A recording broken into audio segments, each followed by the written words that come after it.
Hello, ഇന്ന് നമുക്ക് കുറച്ച് സ്റ്റിക്കേഴ്സ് ചെയ്താലോ? അതും എല്ലാവരുടെയും കയ്യിലുള്ള കുറച്ച് ഐറ്റംസ് കൊണ്ടിട്ട്.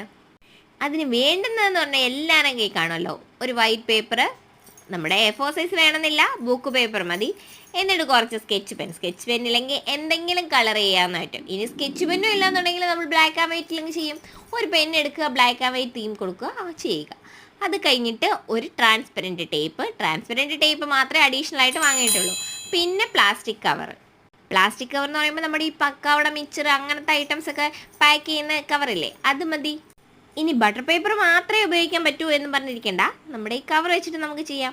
ഇനി എങ്ങനെയാണ് ചെയ്യുന്നതെന്ന് നോക്കിയാലോ? ആദ്യം തന്നെ നമുക്ക് ഇഷ്ടപ്പെട്ട കുറച്ച് ഫോട്ടോസ് നമ്മുടെ ഒരു ബുക്ക് പേപ്പറിൽ വരച്ചെടുക്കുക. അതിനുശേഷം അതിനകത്തൊന്ന് കളർ ചെയ്തതിന് ശേഷം കുറച്ച് വൈറ്റ് പോർഷനോട് ചേർത്തിട്ട് അതൊന്ന് കട്ട് ചെയ്ത സ്റ്റിക്കേഴ്സ് എല്ലാം നമ്മുടെ ട്രാൻസ്പെറൻറ്റ് ടേപ്പിലേക്ക് ഒന്ന് സ്റ്റിക്ക് ചെയ്ത് കൊടുക്കുക. അതിനുശേഷം ആ സ്റ്റിക്കറിൻ്റെ ഷേപ്പിൽ ഒന്ന് കട്ട് ചെയ്തെടുക്കുക.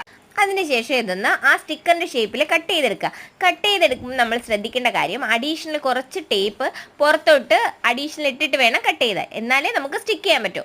എന്നിട്ട് ഈ വെട്ടിയെടുത്തതിനെ നമുക്ക് ആ കവറിലോട്ട് സ്റ്റിക്ക് ചെയ്ത് കൊടുക്കാം. നമ്മുടെ സ്റ്റിക്കേഴ്സ് റെഡി. ഇതേപോലെ ഞാൻ വരച്ചെടുത്തിട്ടുള്ള എല്ലാ പേപ്പേഴ്സും ഇതേപോലെ സ്റ്റിക്കറാക്കി എടുത്തിട്ടുണ്ട്. നിങ്ങൾക്കും ഇതേപോലെ ഇഷ്ടപ്പെട്ട കാർട്ടൂൺ തീംസോ എന്തെങ്കിലുമൊക്കെ വരച്ചെടുത്തിട്ട് ഇതേപോലെ സ്റ്റിക്കറാക്കാവുന്നതാണ്. അഡീഷണൽ നമ്മൾ വാങ്ങേണ്ടതെന്ന് പറയുന്നത് ഈ ട്രാൻസ്പെറൻറ്റ് ടേപ്പ് മാത്രമാണ്. അപ്പോൾ ഇനി നമുക്ക് ഈ സ്റ്റിക്കർ ഒന്ന് വർക്കിംഗ് ആണോ എന്ന് നോക്കാം. അതിനായിട്ട് ഞാനാണെങ്കിൽ നമ്മൾ പണ്ട് ഒരു ഡയറി ചെയ്തിട്ടുണ്ടായിരുന്ന കവർ പേജ് വെച്ചിട്ട് ആ ഡയറി എടുത്തിട്ടുണ്ട്. അതിനോട്ട് ജസ്റ്റ് ഒന്ന് സ്റ്റിക്ക് ചെയ്ത് കൊടുത്തു. ഇപ്പം മനസ്സിലായത് വർക്ക് ചെയ്യുന്നുണ്ടെന്ന്. അപ്പോൾ എന്നും പറയുന്ന പോലെ നിങ്ങൾക്ക് ഈ വീഡിയോ ഇഷ്ടപ്പെട്ടിട്ടുണ്ടെങ്കിൽ ചാനലൊന്ന് സബ്സ്ക്രൈബ് ചെയ്യുക, ലൈക്ക് ചെയ്യുക, കമൻറ്റ് ചെയ്യുക. ആരെങ്കിലും ചാനലൊന്ന് സബ്സ്ക്രൈബ് ചെയ്യാതെ വീഡിയോ കാണുന്നവരുണ്ടെങ്കിൽ അവരോട് ഒന്ന് സപ്പോർട്ട് ചെയ്യണേ. അപ്പോൾ അടുത്ത വീഡിയോ ആയിട്ട് വീണ്ടും കാണാം. അതുവരേക്കും ബൈ.